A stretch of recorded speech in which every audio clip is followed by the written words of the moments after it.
Hello दोस्तों, welcome to Shri coaching centre. Very very good morning to all of you.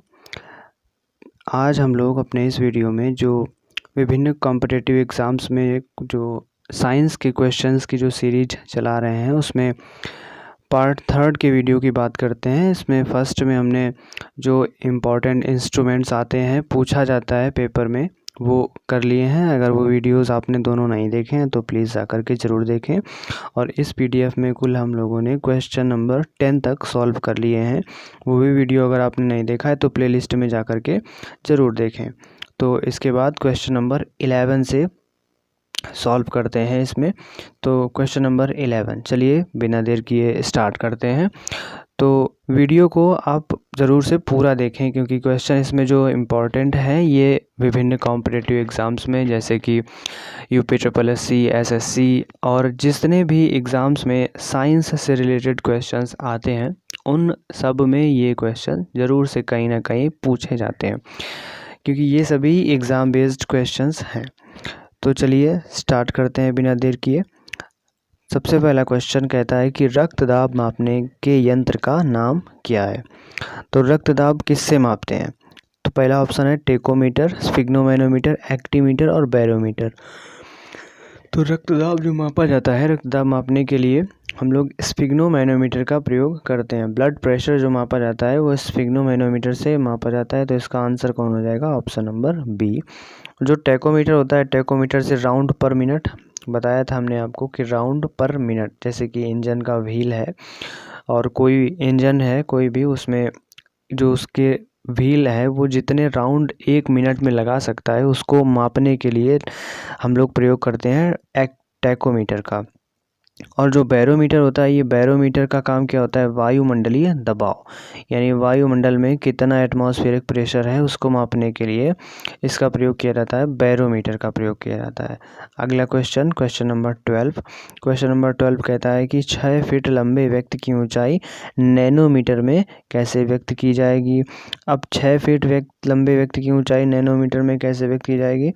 तो nanometre क्या होता है कि 1 मीटर में होते हैं 10⁻⁻9 नैनोमीटर। अब इसको 6 फीट लंबा व्यक्ति है तो इसको घातों में बदलने के लिए सीधे सीधे क्या कर देंगे, ये आंसर हो जाएगा इसका 183 × 10⁻7 नैनोमीटर। चेंज होकर के ये सीधे सीधे लिख दिया गया है। अगला question, question number 13। Question number 13 कहता है कि शक्ति का मात्रक क्या है। तो शक्ति का मात्रक क्या है? पहला ऑप्शन है हर्ट्ज, दूसरा है वोल्ट, तीसरा है वाट और चौथा है न्यूट्रॉन। तो देखते हैं इसमें ऑप्शंस। तो पहला ऑप्शन क्या था? हर्ट्ज। शक्ति का मात्रक हर्ट्ज तो नहीं हो सकता क्योंकि हर्ट्ज किसका मात्रक होता है? आवृत्ति का मात्रक होता है। ये लास्ट वीडियो में करवा रखा है क्वेश्चन हमने कि आवृत्ति का मात्रक क्या होता है? हर्ट्ज होता है। और वोल्ट जो होता है ये विभव का मात्रक होता है। और इसके बाद जो थर्ड ऑप्शन है वाट, यही शक्ति का मात्रक होता है। ये कहाँ से आता है? P बराबर क्या होता है शक्ति के लिए? P बराबर W/T, ये फॉर्मूला होता है। और यहीं से फॉर्मूला से जो इसका शक्ति का मात्रक बनता है, W कार्य है, कार्य का मात्रक क्या होता है? जूल, और T समय है, समय का मात्रक क्या होता है? सेकंड। तो जूल प्रति सेकंड शक्ति का मात्रक होता है और यही बराबर किसके होता है? 1 वाट के बराबर होता है। तो 1 वाट यानी कि शक्ति का मात्रक क्या होता है? वाट। और जो ऑप्शन नंबर 4 है, 4 नंबर क्या है? न्यूट्रॉन। तो न्यूट्रॉन तो ये नाभिक में पाया जाता है। नाभिक में प्रोटॉन और न्यूट्रॉन दोनों पाए जाते हैं। तो न्यूट्रॉन, ये ज़रूर पूछा जाता है क्वेश्चन कि न्यूट्रॉन से रिलेटेड न्यूट्रॉन की खोज किसने की थी। तो जो न्यूट्रॉन की खोज की थी वो की थी, न्यूट्रॉन की खोज जेम्स चैडविक ने की थी। तो यहाँ पर इसका आंसर क्या हो जाएगा? James Chadwick. न्यूट्रॉन की खोज जेम्स चैडविक। अब चूंकि इसमें न्यूट्रॉन की बात आई है तो न्यूट्रॉन से रिलेटेड एक बात और जान लेते हैं कि इलेक्ट्रॉन, प्रोटॉन और न्यूट्रॉन, ये 3 चीज़ें एक साथ चलती हैं। इलेक्ट्रॉन, प्रोटॉन और न्यूट्रॉन। जो नाभिक होता है न्यूक्लियस, नाभिक में न्यूट्रॉन और प्रोटॉन 2 चीज़ें पाई जाती हैं। और नाभिक के चारों तरफ की जो कक्षाएं होती हैं उन कक्षाओं में इलेक्ट्रॉन चक्कर लगाते रहते हैं गोल गोल रूप से। तो सबसे पहले देखो नाभिक की खोज किसने की थी? रदरफोर्ड ने। ये देख लेते हैं, ये भी क्वेश्चन पूछा जा सकता है। नाभिक की खोज रदरफोर्ड ने की थी। और इसके बाद जो प्रोटॉन था, प्रोटॉन की भी खोज रदरफोर्ड ने ही की थी। और जो इलेक्ट्रॉन होता है, इलेक्ट्रॉन की खोज किसने की थी? थॉमसन ने की थी, जे थॉमसन ने की थी। और इसके बाद जो न्यूट्रॉन है, न्यूट्रॉन की खोज किसने की थी? चैडविक ने की थी। इन सबको याद करने का एक आसान सा तरीका है, आप सीधे सीधे एक वर्ड याद रखिए, वो क्या है? ईंट पर नाच। ईंट पर नाच, यानी कि अब आज से आप इन सब चीज़ों को याद रखने के लिए ईंट पर नाचेंगे। तो पहला इसमें जो दिया है शब्द ई से मतलब है इलेक्ट्रॉन, और जो टा है, टा से मतलब थॉमसन, और जो पा है, पा से मतलब प्रोटॉन, और जो रा है, रा से मतलब रदरफोर्ड। तो प्रोटॉन की खोज किसने? रदरफोर्ड ने की थी। और ना से मतलब न्यूट्रॉन, और चा से मतलब चैडविक। तो तीनों याद हो गए आपको। तो देखिए ईंट से क्या हो गया? छोटी ई से यानी बड़ी ई से इलेक्ट्रॉन, टा से थॉमसन, और पा से प्रोटॉन, रा से रदरफोर्ड, और ना से न्यूट्रॉन, और चा से चैडविक। तो इलेक्ट्रॉन की खोज थॉमसन ने की थी, प्रोटॉन की खोज रदरफोर्ड ने की थी, और न्यूट्रॉन की खोज चैडविक ने की थी। तो इस तरह से ये क्वेश्चन तैयार हो गया। अब अगला क्वेश्चन नंबर 14 नंबर देखते हैं। बल का मात्रक क्या है? पहला ऑप्शन है फैराडे, दूसरा है फर्मी, तीसरा है रदरफोर्ड, और चौथा है न्यूटन। तो बल का मात्रक क्या है? बल जो होता है वो हमारा एफ होता है। बल की परिभाषा न्यूटन की गति के दूसरे नियम से आती है। एफ बराबर फॉर्मूला होता है एम ए। बल का जो एसआई मात्रक होता है, एम होता है द्रव्यमान, और ए होता है त्वरण, एम होता है त्वरण। तो जो एम है, एम द्रव्यमान का मात्रक किलोग्राम, और जो ए है त्वरण, इसका मात्रक मीटर पर सेकंड स्क्वायर। बल का एक और मात्रक होता है, ये जो हमने लिखा है किलोग्राम मीटर प्रति सेकंड स्क्वायर, ये एम के एस पद्धति में मात्रक होता है। और जो एसआई में मात्रक लिखते हैं वो न्यूटन लिखते हैं। बल का मात्रक यही बराबर किसके होता है? न्यूटन के बराबर होता है। मापन की 4 पद्धतियाँ होती हैं, एक सीजीएस, एफपीएस, एमकेएस और एसआई। तो ये जो मात्रक है वो एमकेएस में है। एमकेएस क्या होता है? मीटर, किलोमीटर, मीटर, किलोग्राम और सेकंड। और सीजीएस क्या होता है? सेंटीमीटर, ग्राम, सेकंड। और एफपीएस क्या होता है? Foot, pound, second.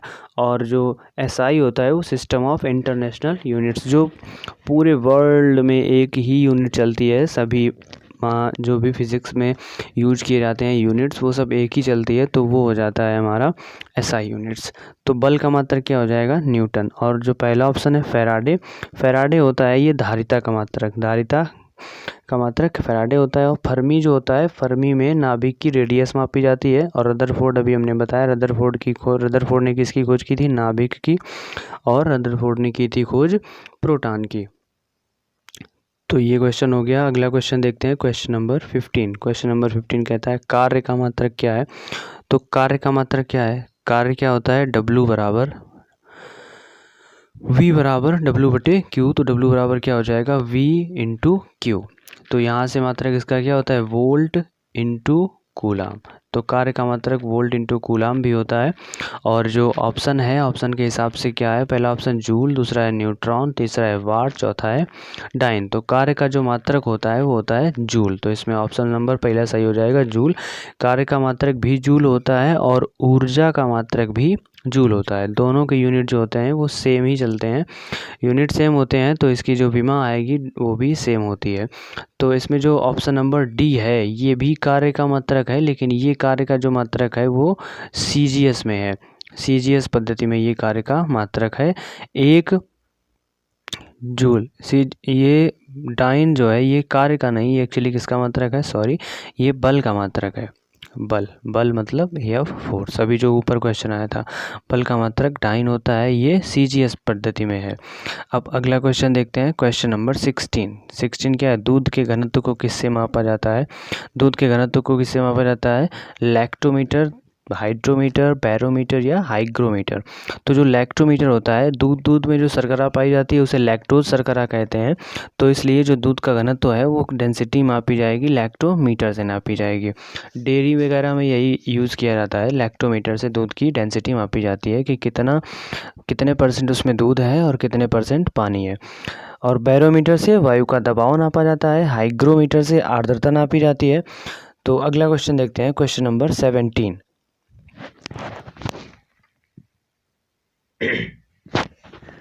Question number 17 number क्या कहता है कि प्रकाश वर्ष किसकी इकाई है। प्रकाश वर्ष, तो प्रकाश वर्ष जो इकाई है, पहला ऑप्शन समय की, दूरी की, आयु की या प्रकाश की तीव्रता की। प्रकाश वर्ष जो इकाई होती है वो दूरी की इकाई होती है, क्योंकि प्रकाश वर्ष क्या होता है, एक वर्ष में प्रकाश द्वारा तय की गई दूरी को ही प्रकाश वर्ष कहा जाता है। तो इसका आंसर क्या हो जाएगा, दूरी की यूनिट होती है।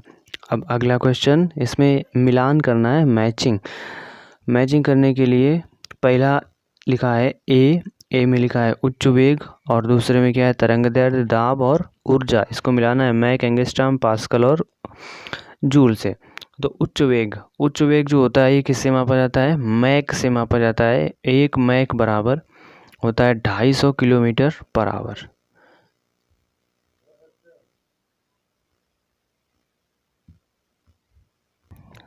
तो ये मैक जो है, ये मैक जैसे कि हवाई जहाज की गति को नापने के लिए इसका यूज़ किया जाता है। और तरंगदैर्घ्य जो होती है वो एंगस्ट्रॉम में बताते हैं हमेशा। और जो दाब है, दाब से क्या मापा जाता है, दाब का मात्रक क्या होता है, पास्कल। और जो ऊर्जा है, ऊर्जा का मात्रक क्या होता है, जूल। तो यहाँ पर दाब का मात्रक पास्कल हो जाएगा, ऊर्जा का मात्रक जूल हो जाएगा। तो इस वीडियो में इतना ही, मिलते हैं नेक्स्ट वीडियो में इम्पॉर्टेंट क्वेश्चंस के साथ। और अगर ये वीडियो आपको कैसा लगता है कमेंट बॉक्स में ज़रूर बताएं। और अगर वीडियो को अभी तक आपने लाइक नहीं किया है तो प्लीज़ वीडियो को लाइक करें और अपने दोस्तों में सोशल मीडिया ग्रुप में ज़रूर से इसको शेयर करें, ताकि इससे अच्छे वीडियो और हम लोग बनाएं। ओके, थैंक यू, मिलते हैं नेक्स्ट वीडियो में। Okay, bye bye.